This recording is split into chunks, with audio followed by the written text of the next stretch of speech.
Golfe Blanco, point situé sur la côte ouest, au sud du Sénégal. Et c'est dans cet instant que commença une des pages les plus sombres de l'histoire des Noirs. Une page d'exploitation et d'enrichissement des Européens dans la sueur et dans le sang des Noirs. Aujourd'hui, l'Italie de Silvio Berlusconi veut dédommager la Libye pour la colonisation. Et l'Afrique noire attend toujours que l'esclavage soit reconnu comme un crime contre l'humanité afin que soit organisée une grande cérémonie de libation en hommage à tous les Noirs morts au cours de cette pratique honteuse et déshumanisante afin que repose à jamais en paix leur âme.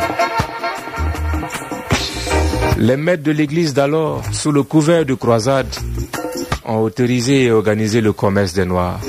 À cette époque, pour les maîtres de l'église, il n'y avait que deux sortes de gens sur la terre, à savoir les chrétiens et les païens. Et toute personne non chrétienne était païenne.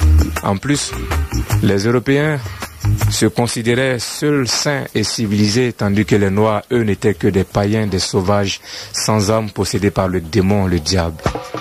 Et en ce moment, tuer un Noir était tout simplement abattre une bête sauvage. C'est l'histoire, man, qui te parle. Rasta n'invente rien. Et 2 ans après la chute de Constantinople en 1453, le pape Nicolas V allait autoriser officiellement le roi du Portugal non seulement à faire de tous les Sarrasins, c'est-à-dire les Noirs, à faire d'eux des esclaves et à saisir leurs terres, mais aussi à faire subir le même traitement à tous les ennemis du Christ. Voici extrait de la bulle Romanus Pontifex, page 21, ce qu'avait écrit le pape Nicolas V. Et je le cite. Des faveurs et grâces spéciales étant conférées aux princes et aux rois catholiques, qui non seulement restreignent les excès sauvages des Sarrasins, c'est-à-dire des Noirs et autres infidèles, mais aussi pour la défense et l'augmentation de la foi, ils doivent persécuter et faire disparaître ceux-ci, afin que leur royaume et leurs habitations, même si ceux-ci sont situés dans les régions lointaines, qui nous sont encore inconnues. La libre et ample faculté d'envahir, chercher, capturer, déporter et soumettre tous les Sarrasins, c'est-à-dire les Noirs et autres ennemis du Christ, n'importe où, de prendre possession de leur royaume, principauté et leurs possessions, et de tous les biens meubles et immeubles, et de réduire leur personne à l'esclavage perpétuel, et prendre la souveraineté de leur royaume, principauté et de leurs biens, afin de bénéficier de l'usage et des produits de ceux-ci. Bulle Romanus Pontifex, page 23. Oui, man, c'est l'histoire qui te parle. Ainsi, ce décret du pape Nicolas V ordonna aux Européens d'aller dominer d'autres peuples et de les réduire à l'esclavage perpétuel. Pourtant, la Bible nous enseigne ceci. Aime ton prochain comme toi-même. Oui, man. La cause donc du déclin de la misère de l'Afrique se trouve dans l'esclavage. Parce qu'avant l'esclavage, l'Afrique noire était beaucoup plus avancée que l'Europe. Les États-Unis n'existaient même pas en ce moment-là. Alors si l'Afrique qui hier était une civilisation rayonnante veut retrouver sa place glorieuse, que doivent faire ses fils et ses filles aujourd'hui? Hier, c'est une question qu'on se pose. Il faut se libérer des griffes de l'Occident, surtout de ces griffes spirituelles et économiques. Quand on te dit aujourd'hui que le franc CFA, ben man, nous sommes en souffrance quand on te parle du franc CFA. CFA qui à l'origine veut dire colonie française d'Afrique. Et quand je vois que mon pays s'apprête à fêter avec des milliards ce qu'on appelle l'indépendance, je voudrais qu'on définisse qu'est-ce que l'indépendance. Quand financièrement on n'est pas indépendant, quand économiquement on n'est pas indépendant, quand même politiquement on ne l'est pas, et qu'on est prêt à dépenser des milliards à fêter ce qu'on appelle l'indépendance. Va demander aux économistes avisés. Ils te diront que l'Afrique, en tout cas pas le Burkina Faso, ils te diront que nous ne sommes pas indépendants. Parce que ce sont les autres qui décident de notre franc. Oui, moi.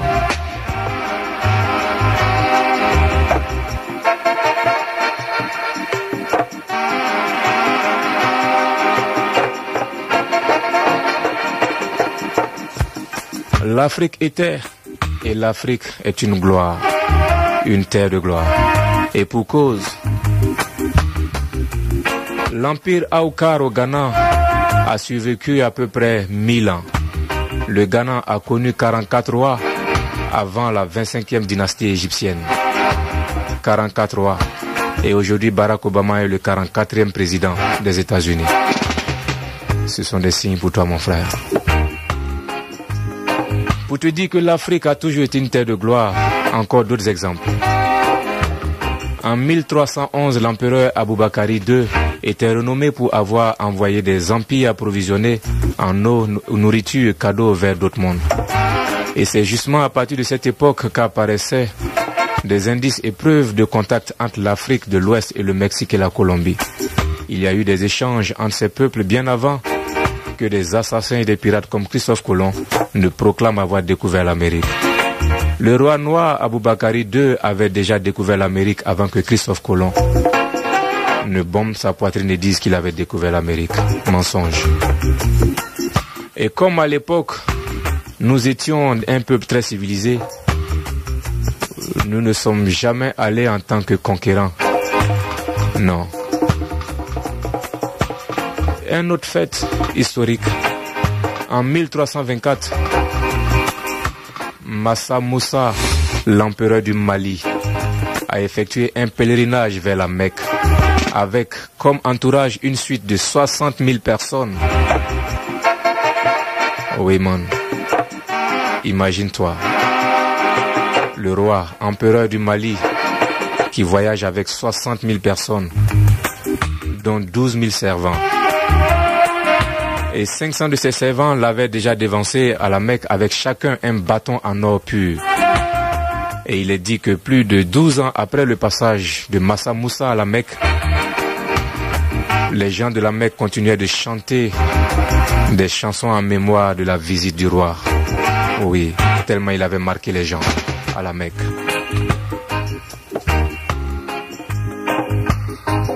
Au XVe siècle, l'Empire Songhai avait déjà produit un nombre incroyable de docteurs, de juges, de prêtres, de scientifiques et avait un système bancaire et de crédit, de mutuelles. Et il y avait dans l'Empire Songhai 4 grandes universités. L'université de Gao, de Tombouctou, dont l'université appelée Sankoré et dont le diplôme s'appelait Adjada, l'université de Walata et l'université de Djenné. Yeah man, l'Afrique était bien en avance sur tous les plans, médecine, transport, agriculture, esthétisme, mathématiques, etc. Et qu'est-ce qui a fait que tout ça a disparu? C'est la question qu'on se pose. Ben, c'est que le développement de l'Afrique a été brutalement interrompu autour du XIVe siècle par une organisation rationnelle de brutalité, c'est-à-dire l'esclavage, la traite des Noirs. Et pendant plus de 400 ans, près de 20 générations d'hommes, de femmes, des jeunes et des enfants, les mains nues ont été arrachées de force à l'Afrique pour nourrir l'économie et la science de l'Europe avec la bénédiction, je vous le rappelle, du pape Nicolas V. Et selon l'UNESCO, l'esclavage a enlevé à l'Afrique plus de 210 millions d'habitants, hommes et femmes valides, ce que Nicolas Sarkozy appelle aujourd'hui l'immigration choisie. Prendre les gens intelligents et valides et laisser le reste.